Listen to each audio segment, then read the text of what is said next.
الحمد لله الحمد لله حمدا كثيرا طيبا مباركا فيه. أما بعد، يا إخواني وزملائي، إني أريد أن أتحدث أمامكم بهذه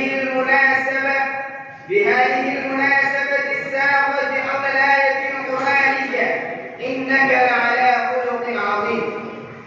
يا إخواني وزملائي، حينما نطالع السيرة النبوية ونتعمق في عمقها وتنهها، فنجد أن هذه السيرة سيرة كاملة، سيرة شاملة، سيرة باهرة، سيرة معجزة، سيرة عطرة نيرة، سيرة تهوى إليها القلوب وتشتاق إليها النفوس. إنها تتنزه عن العيوب والنقائص، تتنزه عن الرذائل والخصائص، تتطهر عن كل شائبة من شباب الدناءة والخساسة، شائبة من شباب الظلم والجور، شائبة من شباب الشر والفساد.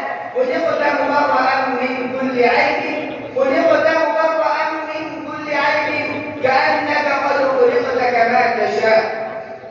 يا إخواني البررة، لكن الناحية الخلقية لهذه السيرة النبوية الوضاء ناحية فريدة بتة، تتجلى فيها النماذج العالية الباهرة من السلوكيات الإنسانية، تتجلى فيها المكارم المعجزة من التواضع والخضوع، تتجلى فيها المعالم الفائقة من الجود والسخاء، تتجلى فيها من العدل والكرم، يتجلى فيها كل شيء من الصفات الإنسانية المتحببة لدى الناس أجمعين، من العدل واللطف، من الرحمة والشفقة، من البعد عن الكبر والغطرسة، من التوكل والمحبة، من المؤاساة والمؤاخاة، من التعاون بالبائسين الملهوبين، من المعاقبة بالعاجزين المكروبين.